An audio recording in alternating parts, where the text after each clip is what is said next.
Ich finde es himmeltraurig, wenn der Unternehmer am Tag X sein Unternehmen nicht an die nächste Generation übergeben kann. Wie es optimal gelingt und was sie machen müssen, schauen wir heute am Beispiel von Selina und dem Rudi Bauberger an. Mein Name ist Bruno Arecker, Gründer und Inhaber von Appletree. Wir sind hier in eurem Hobbyraum, im Bauberger Hobbyraum. Der ist ein cooler Ort. Wir können auch gerade ein Start-up gründen hier drin. Fast ein bisschen inkubatormässig. Es ist ja so, wenn man ein Unternehmen gründet, ist man der typisch Selbstständige und dort ist ein grosser Fehler. Später verpasst man die Chance. Können Unternehmungen, die sind mit 100 Mitarbeitern gross, aber immer noch der typisch Selbstständig. Sie arbeiten selber und ständig. Sie haben es also verpasst, ein System in ihr Unternehmen zu transferieren, das wie ein Schweizer Uhrwerk läuft. Und wie habt ihr das erlebt, als ihr von den Eltern von Rudi die Firma übernommen habt? Wie ist es euch gegangen? Wie habt ihr die einzelnen Phasen erlebt? Vom Selbstständigen vielleicht auch, vom kleineren Unternehmer bis zu der Unternehmensnachfolge, die optimal glückt ist. Wie ist es euch gegangen in diesen Phasen? Also ich bin erst durch die Heirat von Rudi in eine Unternehmersfamilie hineingekommen. Ich bin vorher aufgewachsen in einer Familie mit 2 Brüdern. Meine Mutter war Hausfrau, mein Vater war Direktor in einer Vektorfirma, international tätig. Und dann hat es so oft gegeben, dass ich ihn eigentlich nicht gesehen habe. Das heisst, er ist am Morgen schon gegangen, bis ich aufgestanden bin, und ist zu Abend heimgekommen, wenn ich schon wieder im Bett war. Für ihn ist aber immer das Wochenende und die Ferien, die sind wichtig gewesen. Das war Familienzeit, die wir sehr intensiv genossen haben.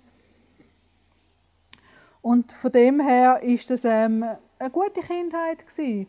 Ist dann für mich, als ich nachher in die Familie von Rudi kam, bin auch nicht so gross anders gewesen, weil es ist eine Unternehmerfamilie war und irgendwo haben wir das ein Stück weit auch schon gelebt. Für uns ist die Nachfolgeregelung eigentlich immer das Thema gewesen. Das ist uns immer bewusst gewesen, dass das wird irgendwann auf uns zukommen. Als der Rudi Senior vor 12 Jahren gestorben ist, habe ich langsam angefangen, in dieser Firma mitzuarbeiten. Zuerst ein bisschen mehr im Hintergrund. Weil unsere Kinder grösser geworden sind, erwachsener geworden sind, bin ich auch vermehrt in den Vordergrund getreten. Ich habe viel mitgeholfen in den Personalentscheidungen, Personalentwicklungen, Markenentwicklung, das Erscheinungsbild, Arbeitskleidung, Jubiläum, so Sachen habe ich übernommen. Ich war 8 Jahre alt, als meine Eltern eine Firma für Industrieumzüge gegründet haben. Ich habe von Anfang an im Betrieb mitgearbeitet, in den Ferien, Mittwochnachmittag etc. Ich bin da eigentlich nie gewachsen. Es war für mich nicht das Müssen, auch nicht das Wollen, das hat sich einfach so ergeben. Für mich war es als Angestellter am Anfang und auch nachher selber als Unternehmer nie ein Unterschied gewesen, was ich mehr oder weniger mache. Man hat sich Mühe gegeben, man hat das Maximum an Zeit investiert und es hat auch extrem Spass gemacht, mit einem Team Höchstleistungen zu erbringen und dann besser zu sein als die anderen und auch schneller. Das bringt mich gerade zum nächsten Punkt, wo ich dir absolut zustimmen kann. Ich finde, die Unternehmer haben den allerwichtigsten Job auf dem Planeten. Wenn es mehr und mehr Unternehmungen gibt, die nach einem guten Geist geführt werden, dann kommt das uns allen, der ganzen Gesellschaft zugute. Also wenn wir das Unternehmen nicht nur normal übergeben wollen, sondern optimal, dass es nämlich funktioniert, dann muss man als Unternehmer Wert schaffen und die Werte intern verankern mit einem Versprechen und mit dem Versprechen nicht nur zu den Mitarbeitern, sondern auch zu den Kunden das Versprechen abgeben.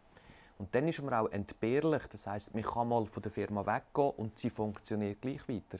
Und das höchste Gut von einer Firma als Marke schlussendlich, weil dann der Unternehmer, wenn er weg ist, ein Unternehmen geschaffen hat, das attraktiv ist, das man verkaufen kann. Also, meine Herzensangelegenheit nochmal, wir brauchen mehr Unternehmer mit einem guten Geist, weil es kommt uns allen zugute. Und die Unternehmer sollen doch das können weitergeben, Punkt X, auch von Fehlern erzählen, dass die anderen Unternehmer die Fehler nicht machen müssen, Unternehmen coachen, auch Start-ups unterstützen und das kommt uns allen zugute. Die Frage vom Zeitpunkt, wenn ich meine Nachfolge regeln will, ist für mich nicht die Frage vom Alter, sondern die Frage, macht es mir noch Spass? Eine Firma zu führen ist sehr anstrengend und belastend. Es muss laufen, es muss passen, man kann nur eine Firma weitergeben, die funktioniert. Und glaubt mir, das ergibt Sinn.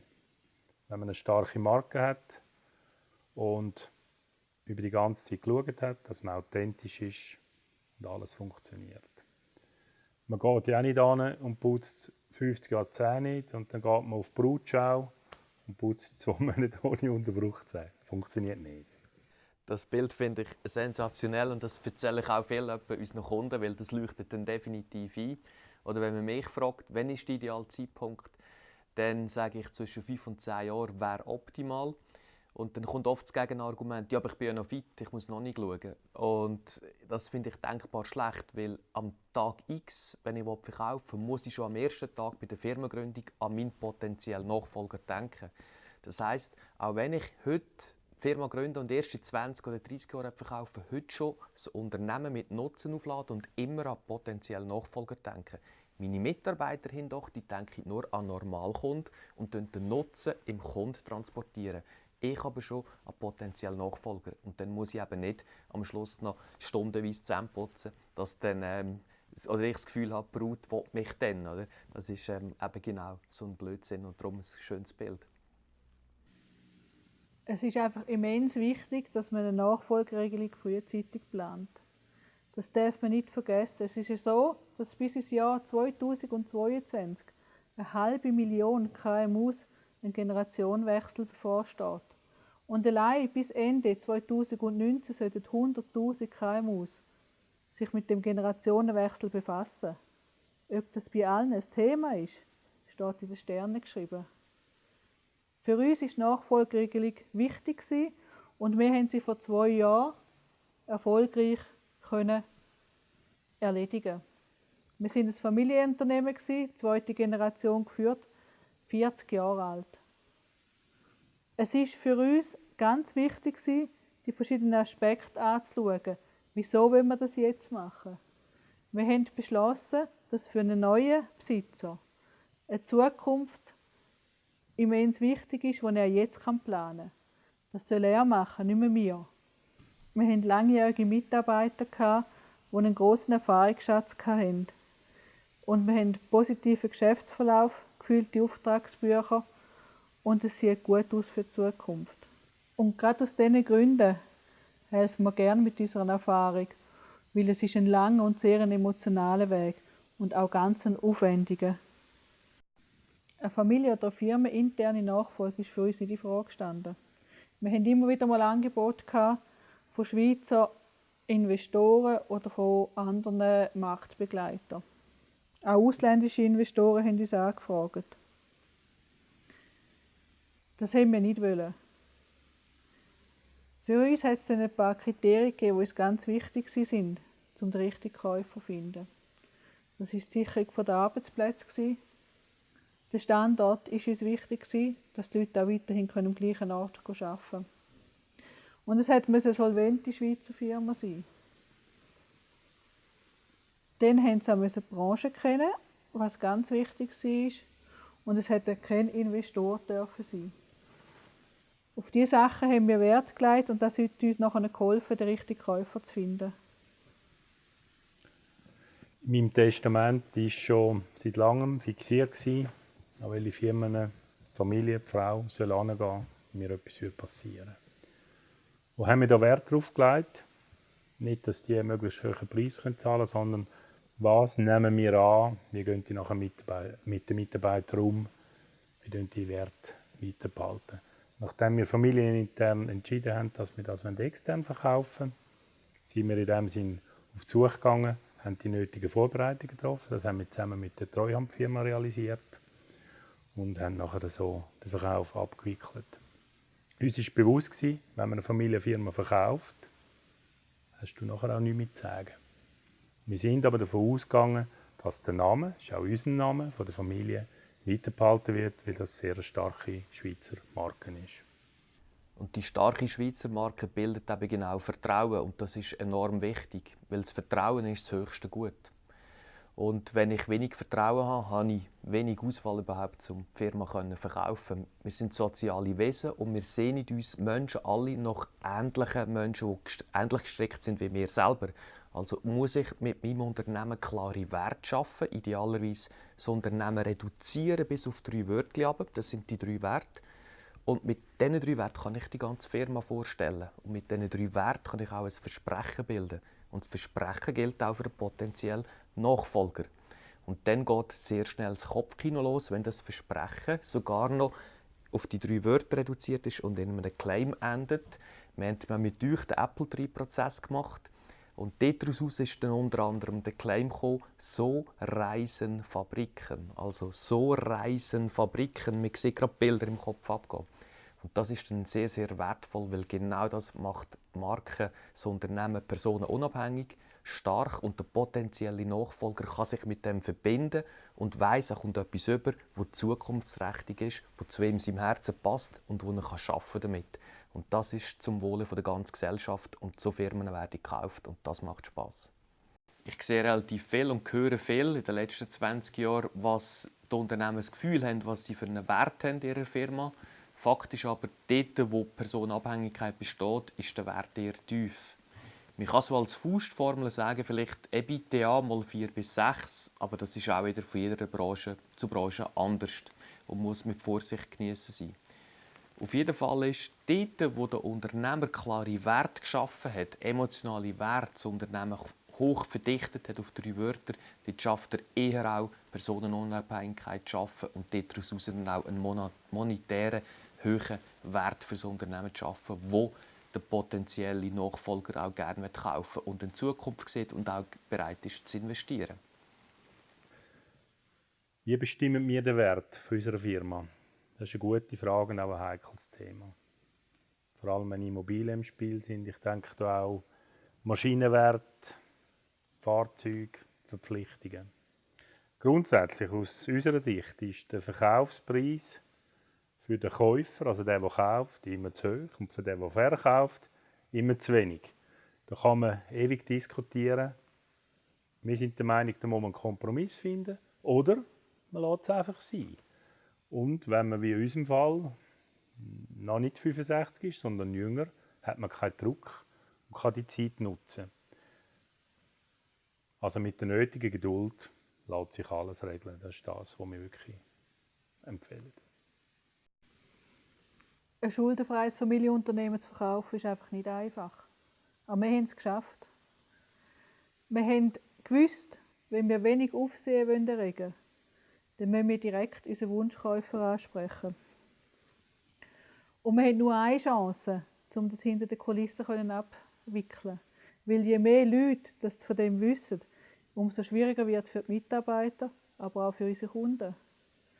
Und je weniger Leute davon wissen, umso einfacher auch für uns. Dank dem, dass wir so eine grosse und eine starke Vorarbeit geleistet haben, dass wir eine starke Marke sind und auch dank der Hilfe unserem Treuhänder und der optimalen Zusammenarbeit von all diesen verschiedenen Leuten haben wir es fertiggebracht, dass wir nach 4 Monaten den Kaufvertrag unterschreiben können. Oder in unserem Fall eben den Verkaufsvertrag unterschreiben. Wir halten unsere Kunden jeweils an, verschiedene Pfeiler aufzubauen. Nicht nur ein Unternehmen haben und wenn man es verkauft, wenn man es dann verkaufen kann, hat man nichts mehr, sondern mehrere Pfeiler, um wenn etwas wegfällt, dass man immer noch ein stabiles Leben hat.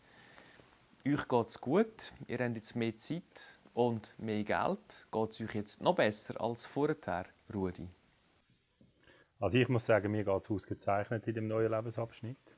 Ich kann sagen, 25 Jahre lernen, 25 Jahre als Industriedienstleister in der Kran- und Transportindustrie. Und jetzt haben wir nochmal 25 Jahre mit mehr Zeit für das Privatleben, Immobilien und auch Beratungen. Für die ehemalige Firma arbeite ich jetzt noch als Coach vom Geschäftsführer und als Berater. Wir machen einfach Verkaufsschulungen. Wir sind jetzt seit 2 Jahren aus dem Hamsterrad raus. Also der Vergleich, der ist wirklich sehr treffend. Und befassen uns jetzt mehr mit dem Privatleben, aber auch noch unsere anderen Firmen. Gehen reisen. Da hat mich gerade kürzlich jemand gefragt, ja, wann hast du Zeit? Und ich gesagt, ich habe eigentlich immer Zeit. Da bist du eigentlich in einer glücklichen Lage. Das ist so. Es ist an und für sich jetzt ein Leben wie die ganze Woche Samstag. Man macht Sachen, die wichtig sind. Man muss nicht immer. Man kann es locker nehmen. Und was auch entscheidend ist, wir bestimmen jetzt, für wer wir arbeiten wollen. Es geht noch aus am Hamsterrad. Und für mich etwas ganz Wichtiges, das ist ein Traum, den ich eigentlich schon ein Leben lang hatte. Ich bin jetzt am Bauen von einer grossen Modelleisenbahnanlage und vor allem habe ich auch Zeit für unser Hobby, also machen wir auch zusammen alte Fahrzeuge und Oldtimer. Wir haben es schon von den Selbstständigen gehabt. Das sind die immer selber und ständig und noch mehr arbeiten. Das sind auch die das Unternehmen nicht verkaufen können oder müssen verschenken, verscherbeln. Nicht so, wie ihr es gemacht habt. Mir hat kürzlich eine Ehefrau erzählt, sie wird fast wahnsinnig, weil der Mann nicht einmal weiss, wie Kaffee rauslassen. Und das nach 40 Jahren Ehe. Also klare Werte schaffen, mehrere Pfeiler aufstellen, nicht nur das Unternehmen haben, sondern im Privaten, aber auch neben Hobbys etc. und Gemeinsamkeiten schaffen. Das ist sicher der Schlüssel vom Erfolg. Und was ich auch immer schade finde, ist, wenn der Unternehmer sein Wissen nicht weitergibt. Ihr auch wollt das Unternehmen weitergeben können, warum nicht das Wissen weitergeben? Also sei es das anbieten als Dienstleistung oder einfach eigene Fehler erzählen. Müsst ihr nicht alle immer die gleichen Fehler machen, dass andere profitieren können. Also das Wissen von einem Unternehmer mit 40 Jahren noch länger, das Wissen weitergeben und das kommt in der ganzen Gesellschaft gut. Und das wünsche ich mir noch ein bisschen mehr von den Unternehmern, dass das noch mehr so machen, wie wir jetzt das so besprochen haben. In meinem Alltag hat sich eigentlich nicht so viel verändert, weil die Familie und der Haushalt war immer vorhanden und der bleibt ja auch jetzt noch. Ich habe mich auch immer schon sehr stark im Sozialen engagiert und das ist mir sehr wichtig, weil es ist für mich ein ganz guter Ausgleich zum anderen, den ich geschafft habe. Und das würde ich nicht missen. Aber trotzdem, Unternehmer sein ist mir immer. Und wir haben natürlich auch noch andere Pfeiler, die wir uns aufbauen haben. Wir haben noch eine Immobilienfirma, die in Elk und in Luzern tätig ist. Wir haben unsere Basero Consult Firma, wo wir Verkaufsschulungen machen, wo wir auch für Nachfolgeregelungen immer zu haben sind. Da wir gerne mithelfen. Aber wir legen dort Wert nicht auf den finanziellen Aspekt, sondern mehr auf den personellen und den emotionalen Aspekt. Weil es gibt wenig Orte, wo man über solche Sachen diskutieren kann und wo man Raum und Platz hat dafür. Dann bieten wir auch Coachings und Seminare anbieten, gerade eben im Bereich auf Nachfolgeregelung. Ja, und natürlich die gemeinsame Zeit, die wir haben, miteinander und auch die gemeinsamen Reisen, die sind uns ganz wichtig. Und ich muss sagen, für mich stimmt es so, wie es jetzt ist und ich finde es gut. Gell? Und wir gehen jetzt spazieren. Haben Sie einige Impulse von unserem Gespräch mitnehmen? Wenn Sie mehr wissen von familiengeführten Unternehmungen, kontaktieren Sie uns. Selina und Rudi Bauberger und ich, Bruno Arecker von Apple Tree, stehen gerne zur Verfügung.